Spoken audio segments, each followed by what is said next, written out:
I showed up for my birthday party to find a sign on my parents' door saying you're not welcome here. So I added neither is my money, walked back to my car and drove away. They'd been calling me nonstop ever since. I still remember the cold snap in the air that night, January 14th, the eve of my 30th birthday.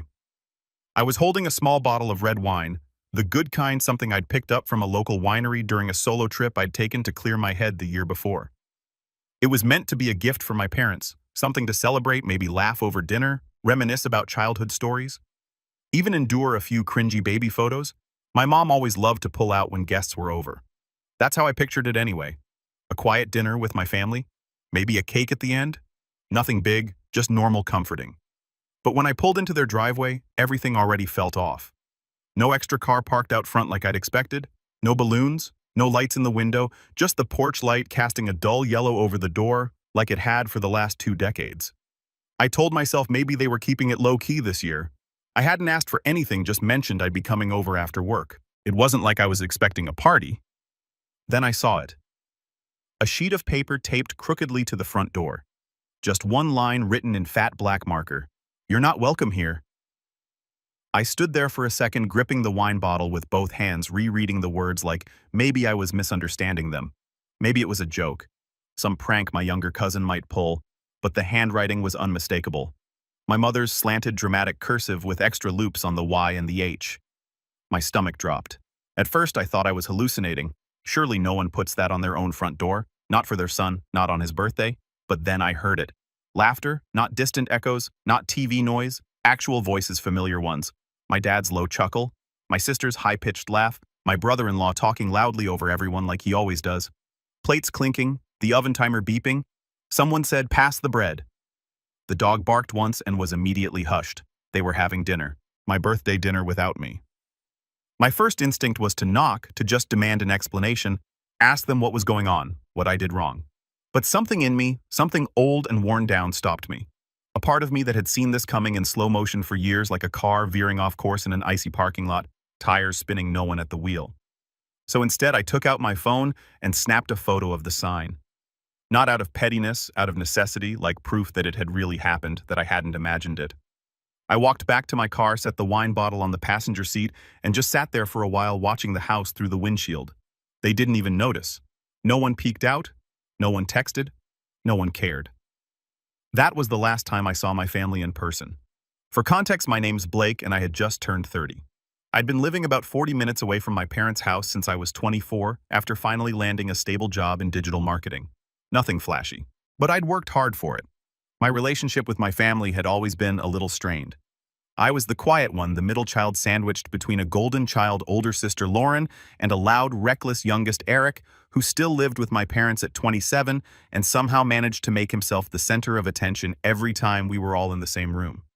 Lauren had always been their pride. Got married at 23, 2 kids by 28, house in a nice suburb, did everything right. She and mom were like best friends who texted daily. Dad called her his little CEO. Meanwhile, I was just Blake, the one who never caused trouble, who paid his own rent, didn't ask for help, and got forgotten at family dinners more than once. Eric, on the other hand, got bailed out of a DUI when he was 25 and was still treated like some lovable screw-up who just needed time to find himself. I wasn't the kind of person who needed validation. At least I didn't think I was. But over the years, all the little things added up. The forgotten birthdays, the missed calls, the fact that my job, my life was never quite interesting enough to talk about. I was always the one asked to bring extra chairs to Thanksgiving, never the one asked about work or relationships. Once, I brought a girlfriend to a family barbecue, and mom called her Brittany the whole evening. Her name was Claire. Still, I kept showing up because they were my family, because I thought maybe one day things would click. They'd see me for who I was, not who I wasn't. So that night, standing on that porch staring at that sign, I felt something inside me crack and shift. Not rage, not even sadness, just a cold, settling silence. I went home. I blocked all their numbers. One by one, no message, no explanation, not even to Lauren, who had stopped reaching out to me months ago. Anyway, too busy with her real family. I deleted the family group chat. I pulled down the few framed photos I had of us in my apartment. It was like performing a quiet funeral. Just me and the ghosts. For a while, I didn't hear anything. No one followed up, no one emailed, no letters, no smoke signals. It was like I'd been erased. And I got used to it faster than I thought I would. I started taking long walks, cooked more, went to therapy, built new routines. I even got promoted. Then about a year later, almost to the day, I got a message request on Facebook. It was from an account I didn't recognize.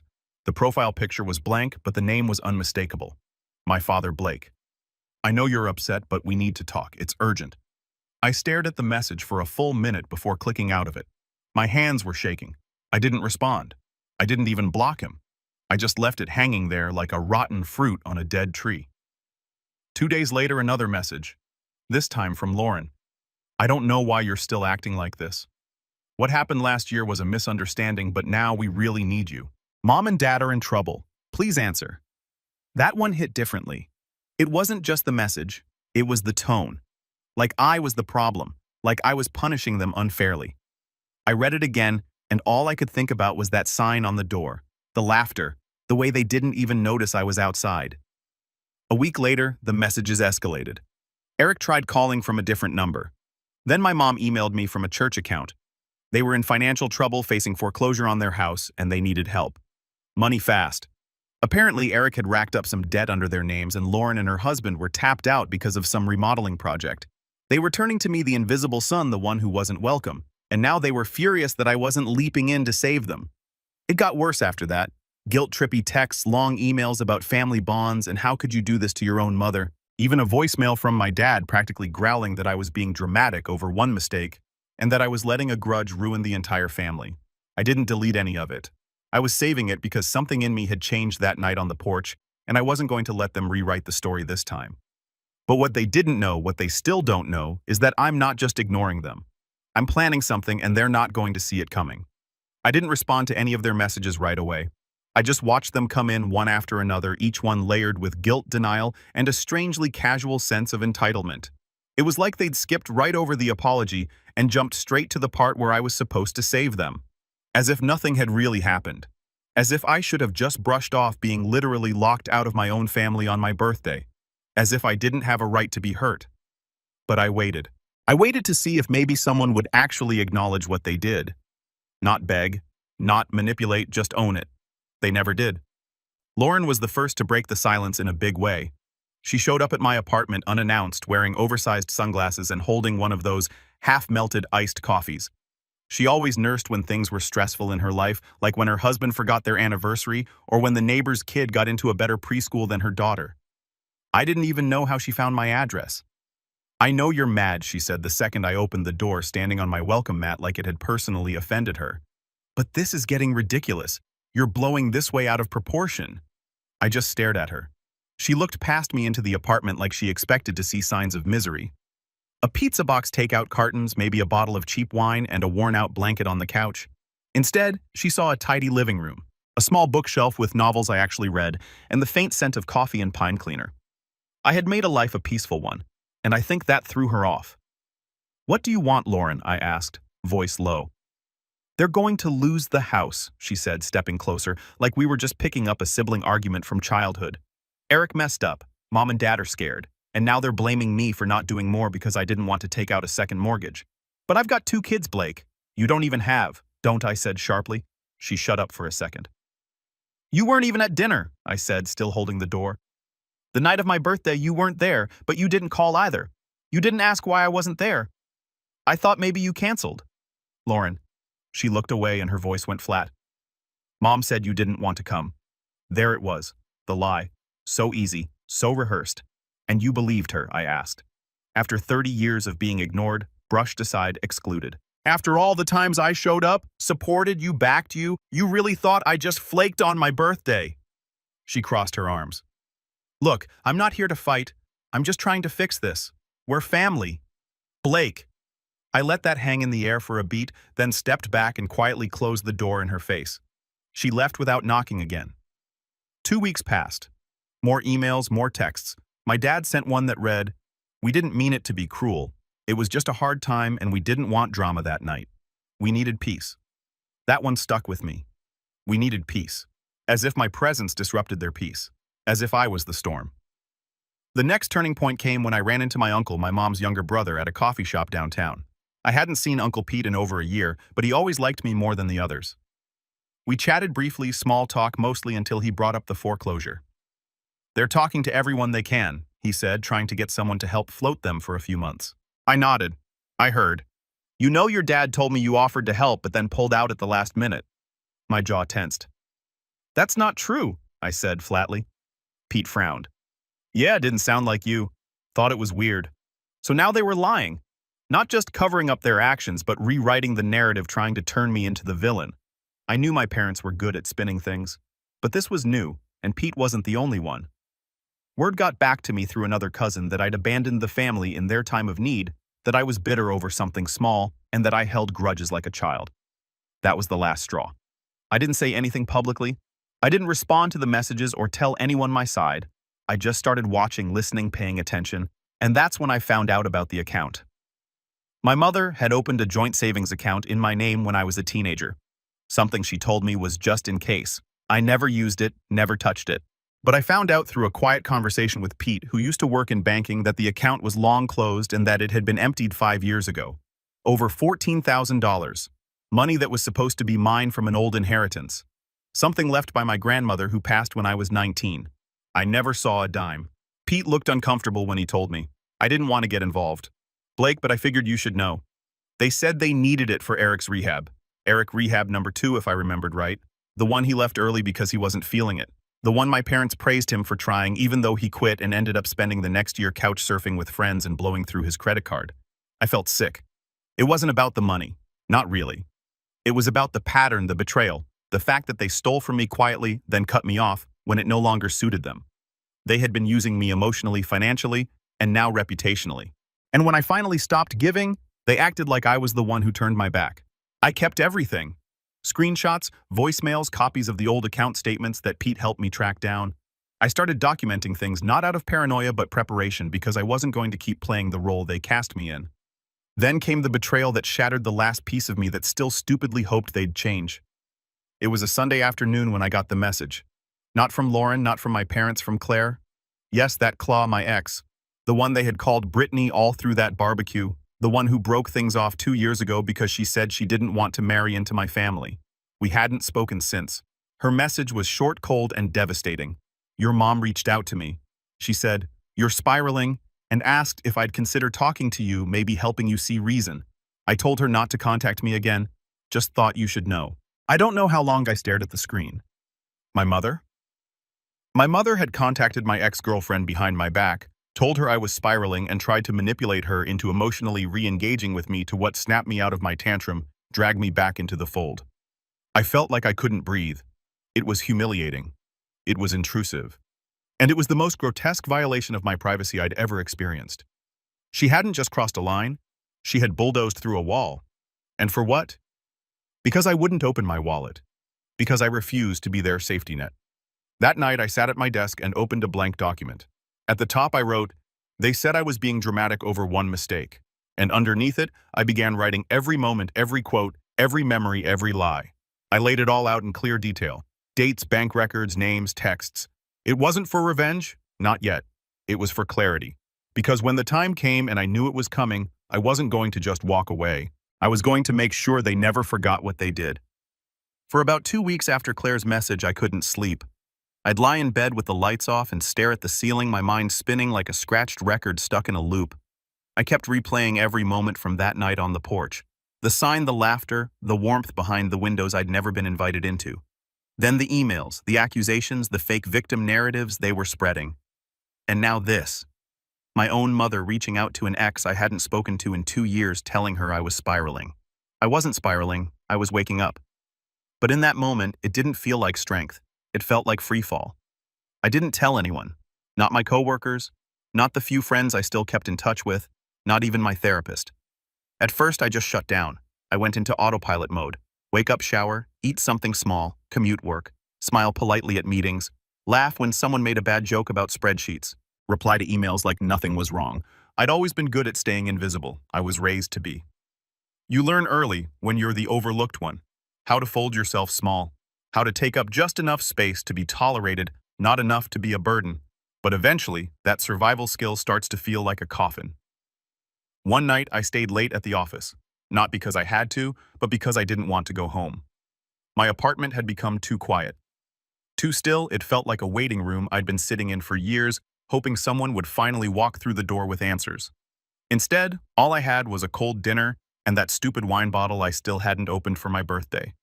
It sat on the counter like a cruel souvenir.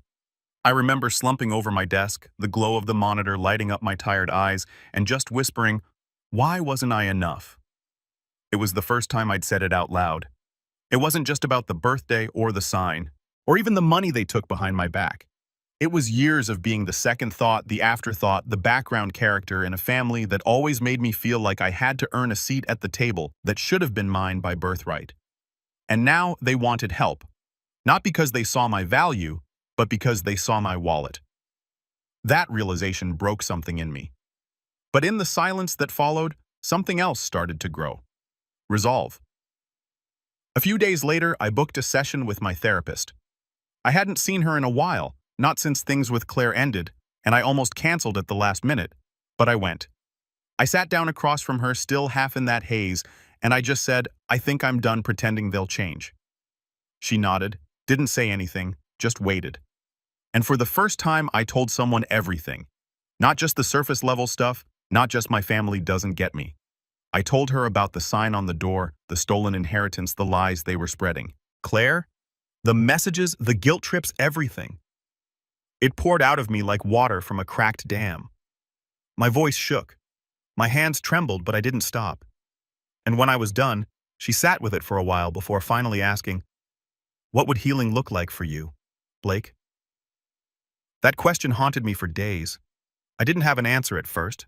I wasn't sure I'd ever be fully healed. But I knew what I didn't want anymore. I didn't want to be the dependable, invisible son. I didn't want to be the backup plan, the silent support beam holding up a house that never once sheltered me. So I started small. I redecorated my apartment. Nothing drastic, just changes. I got rid of the old couch my parents gave me when I moved out. A hand-me-down with coffee stains and a sagging cushion I'd never bothered replacing. I bought one I actually liked. Firm, clean, new. I donated old clothes, got new sheets, rearranged the furniture, hung art I actually cared about. It felt like reclaiming space in my own life. Then I started cooking again. I'd forgotten how much I liked it. Not just microwave meals or rushed pasta, but real cooking. I made lentil stew one night, slow-cooked for hours with garlic naan and roasted carrots. It filled the apartment with warmth. I lit a candle, ate on real plates. It was just me. But for the first time, that didn't feel lonely. It felt peaceful. At work, I quietly started applying for new positions. Not because I hated my job, but because I realized I'd settled. I'd been playing safe my entire life. Afraid to take risks. Afraid of being too much. My father always said, "Be grateful for what you have," which is code for, "Don't ask for more." But I wanted more. So I updated my resume, started networking, sent out emails, got a few rejections. But one day, a small creative agency reached out. They liked my work. They were impressed by a campaign I'd helped run. They offered me a role, more responsibility, more money, and most importantly, respect. I took it, and it felt like stepping into sunlight after years of cloud cover. The messages from my family kept coming, more desperate now, more manipulative. Lauren sent a photo of the house, the for sale sign crooked in the yard. They're losing everything. Blake, please just talk to them. Eric sent a voice note at 2 a.m., slurred, rambling something about how mom cries every night and how I was being selfish. I deleted it. My mother finally broke and sent me a long, rambling email titled, "I did what I thought was best." It was 4 paragraphs of her justifying the money, the birthday, the message to Claire. Not a single sentence said I'm sorry. Not once did she ask how I was. It ended with, "You'll regret turning your back on family." I stared at those words for a long time, and instead of crying, I laughed because for the first time in my life, I knew I wouldn't regret it. Not even a little. My rise wasn't dramatic. There was no overnight transformation, no grand reveal. It was subtle, steady like a slow tide rolling in, reshaping the shore without making a sound. I started running in the mornings, just half a mile at first, then a mile, then more. I built playlists, got new shoes, tracked my progress. I picked up photography again, something I hadn't touched since college. I dusted off my old DSLR and started shooting sunrises, city streets, people at the park. I made an Instagram account for it. It grew slowly. A few strangers commented on my shots. That felt nice. I volunteered on weekends at a local community center, helping teenagers with resumes and college apps. It gave me purpose. It reminded me that I had something valuable to offer, that my voice mattered, and I made new friends. Not many, but good ones. People who didn't know me as the quiet one or the backup son. People who liked me for me, the man I was becoming. He didn't need their approval. He didn't need to prove his worth. But that didn't mean he'd forgotten. One rainy afternoon, nearly 10 months after that birthday night, I got a call from a number I didn't recognize. I let it go to voicemail. Later, I played it back. It was my father. Blake, I don't know what to say anymore. I know we hurt you, but this is too far. You're choosing to watch your family fall apart. I hope you're proud. He hung up. No apology, no ownership, just one final guilt trip. But I wasn't watching them fall apart. I was watching the consequences they built finally catch up to them. And soon, I'd be doing more than watching, because I'd been preparing patiently, quietly, strategically. And when the time came, they'd learn exactly who I'd become without them. The email from my father, the one with, "I hope you're proud," wasn't what hurt the most. What hurt was how predictable it was. Because even after everything, after the birthday snub, the inheritance theft, the lie to Claire, the gossip they spread, they still thought they could control the narrative. They still saw me as the same old Blake, the background son, the invisible one, the one who'd eventually cave, who always did the right thing, even if it meant bleeding quietly for everyone else's comfort. That version of me was gone. And now I wasn't just rebuilding, I was preparing. Because when people like that fall, they always look for someone to blame, someone to drag down with them. And this time, I wasn't going to be their safety net or their scapegoat. This time, I was going to be their mirror, and I'd make sure they couldn't look away. I started with the documents. Uncle Pete, the one honest man left in our orbit, had helped me dig up the old banking records a while back. He'd quietly pulled a few strings at the credit union where he used to work, and together we'd confirmed it. The inheritance account in my name had been drained 5 years ago, bit by bit. ATM withdrawals, transfer after transfer, all logged under my mother's login credentials. I'd asked him then, can they be held liable? He'd sieged. It's tricky. You were technically a legal adult by the time the withdrawals happened, and if your name was on the account but you never disputed anything until now. It's not impossible, but it's a long process. I hadn't pursued it at the time, but now things were different. I wasn't looking for the money anymore. I was looking for leverage. The next step was Claire. It took me 3 days to work up the courage to text her. I didn't want to stir the past, but I owed it to myself to understand how deep this mess went. I kept the message short and respectful. Hey Claire, I promise I'm not trying to open old wounds, but I need to ask. When my mother reached out to you, what exactly did she say? To my surprise, she responded almost immediately. She said you were having a breakdown, that you'd isolated yourself from everyone. She asked if I'd call you and try to get you to snap out of it. She made it sound like you were spiraling into some dark place. Said she was afraid for your mental health. I was shocked, Blake. I knew things ended badly, but I never thought your mom would go that far. I sat with that for a long time. They hadn't just smeared my name behind closed doors.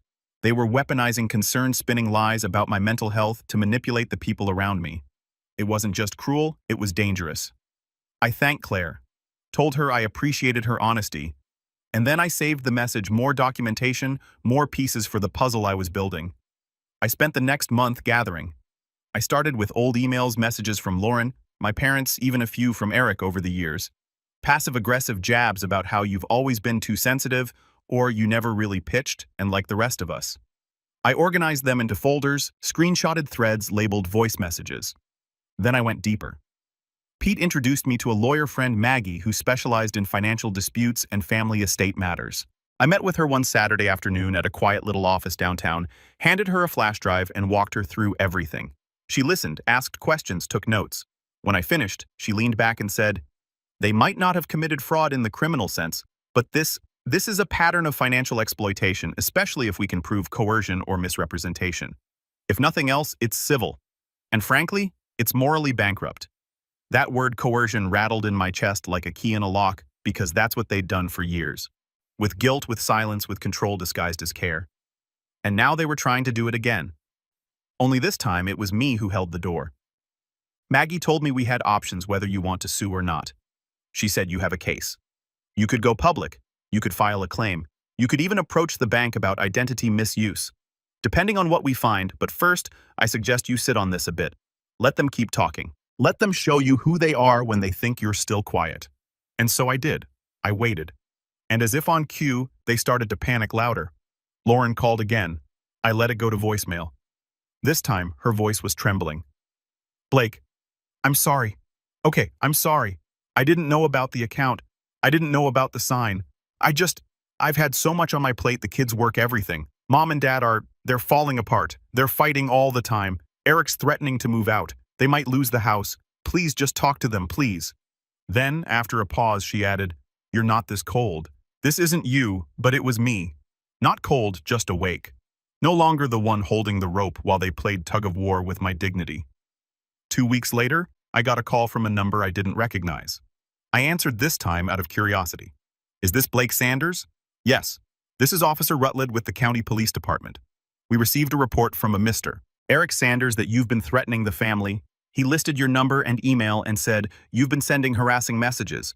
Do you have a moment to speak with me? My stomach dropped. For a brief second, the old fear came flooding back, the instinct to shrink to apologize to smooth things over. But I caught myself. No, officer. I haven't contacted my brother in over a year. I have documentation of all communication. I'd be happy to share that with you. The officer paused. Well, that's helpful. Honestly, his statement was thin, but we had to follow up. Mind sending over whatever you have? I did. Every email, every voicemail, every unreturned message, every screenshot showing that they had been the ones hounding me, not the other way around. I never heard back from Officer Rutledge, but the message was clear. Eric had tried to escalate things. Maybe out of spite, maybe out of desperation, maybe because someone likely my father had told him to do it. And now they played to their hand. They weren't just desperate, they were dangerous, which meant it was time for me to stop playing defense. I called Maggie. I want to move forward. I told her not just legally, I want to make sure they can't do this again to me or anyone else. She helped me draft a cease and desist letter. We addressed it to each of them individually, my parents Lauren and Eric. It spelled out the harassment, the lies, the slander, and it warned that any further attempts to contact me, smear me, or involve law enforcement under false pretenses would result in immediate legal action. I sent it certified mail signature required. The silence that followed was deafening. No calls, no emails, no more voicemails at 2 a.m., just nothing. For the first time in over a year, I breathed easy. But I wasn't done yet because they had spent decades telling everyone I was unstable, ungrateful, unloving. They'd rewritten our story and handed it out like a script. And now they were about to face the full consequences. Not in anger, not in chaos, but in clarity. I started working on something else, something bigger. It began as a document, then a draft, then a story. Not for the public. Not yet, but a record of who I was, what they did, and what happens when the quiet one finally speaks, because they called it one mistake. But soon the world would know just how many there really were. I didn't get satisfaction from watching them suffer. That's the part people get wrong about revenge. It's not about watching someone burn while you sip coffee with a smile. It's not about rage or retaliation or even gloating. Not when you've been gaslit and discarded for most of your life. It's about clarity, about making sure the truth doesn't rot in your chest like a splintered rib. About finally reclaiming a story that was twisted from the moment you learned to speak, and for the first time, they would have to listen. I spent 2 months finalizing everything quietly. Precisely. It started with what I called the archive, a simple cloud folder organized into categories: financial exploitation, emotional manipulation, exclusion, smear campaign, legal threats, police involvement, every voicemail, every email, every message they sent, every lie they told, cataloged, time-stamped, and paired with commentary. I included my own reflections, my therapist's notes with her consent, and a timeline of every major incident from childhood through that birthday night with the sign on the door. It wasn't just for documentation, it was a mirror, one they couldn't shatter or look away from. Then I compiled a letter, not an attack, a report, a full breakdown of what they did to me and why it mattered. I titled it, The Son You Never Saw. And I sent it not to them, to the people they cared about. Their church leadership, their neighborhood association, bored my cousin's family, a few of their closest friends. The very same people they'd told for years that I was distant, unstable, selfish, and cold. Each recipient got a link to the archive. A personal note, not accusatory, not cruel, just honest.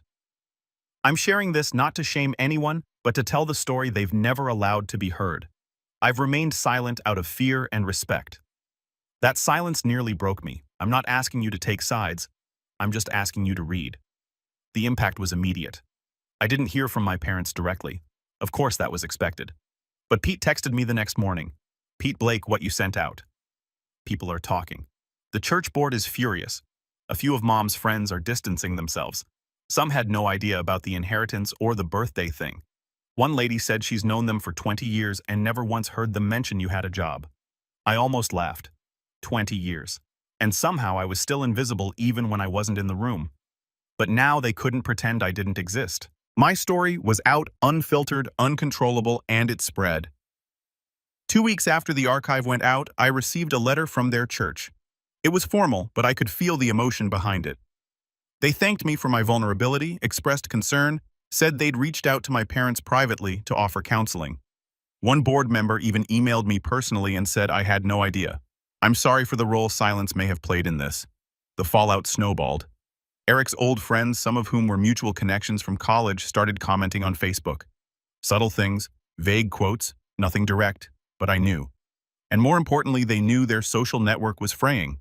People were watching now, whispering. They were no longer the beloved family with the troubled middle child who never visits.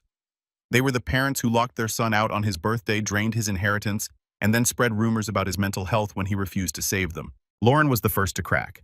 She showed up at my new apartment. I'd moved a month prior and hadn't told anyone where. I still don't know how she found the address, but there she was, eyeliner-smudged cardigan clinging to her like armor, her voice tight and trembling. "You've destroyed everything," she hissed before I even opened the door all the way. I didn't respond. I didn't need to. She pushed forward. "Do you know what you've done? Mom can't even go to the grocery store without someone asking about that damn letter. Dad's being pushed out of the HOA board. And Eric, he's talking about suing you for defamation." I gave her a long, steady look, then calmly said, "Good luck with that." I kept records. Her jaw clenched. "I didn't deserve this," she said. "None of us did." That was the last straw. I stepped out, closed the door behind me, and stood in front of her. Not with anger, not with smugness, but with something colder, cleaner. "I begged for years," I said quietly, "for recognition, for space, for a sliver of decency. I gave you all chance after chance. I never lashed out, never retaliated. I even kept showing up, hoping maybe one day someone would see me." I took a step closer. "You made this, all of you, with every lie, every silence. Every time you rolled your eyes and said I was being dramatic. You didn't care about me, Lauren. You cared about the version of me you could control, the one who stayed quiet and picked up the pieces." Her eyes glossed over. "We were trying to protect the family." "No," I said, voice hardening. "You were trying to protect the image of the family." She didn't respond. She couldn't. And before she could launch into another tirade, I handed her an envelope. Inside was a formal letter from Maggie the lawyer. It detailed my intention to seek legal repayment for the drained inheritance. It cited account numbers, transaction records, and legal statutes outlining exploitation of financial assets without consent. The letter ended with an option: settle privately or we go to court. Lauren didn't say another word. She just left. 3 months later, I received a payment. $14,000. No apology, no acknowledgement, just a check in the mail from a joint account under my parents' names with the memo settlement. It wasn't about the money, it never was. But it was the first time they were forced to give something back. And with that, the rope I'd carried around my neck for 30 years finally snapped. I took the check, deposited it, and transferred half of it to a local scholarship fund I'd been working with. The same one that helped kids who, like me, had been told they weren't enough by the people who should have lifted them up. The other half I used to take a trip, not a vacation, a reset. I went to a quiet cabin in the mountains. No signal, no noise, just trees, silence, and peace. The kind I never knew existed. And on the final night there, I opened that same wine bottle I'd brought to my parents' house for my 30th birthday. The one that had sat unopened for a year and a half. I poured a glass, took a long sip, and wrote the final entry in my archive. They said I was being dramatic over one mistake, but it was never just one, and now they finally understand. The son they discarded is the man who learned to stand. Not in spite of them, but without them. I closed the file, uploaded it to a secure drive, and walked away from it all.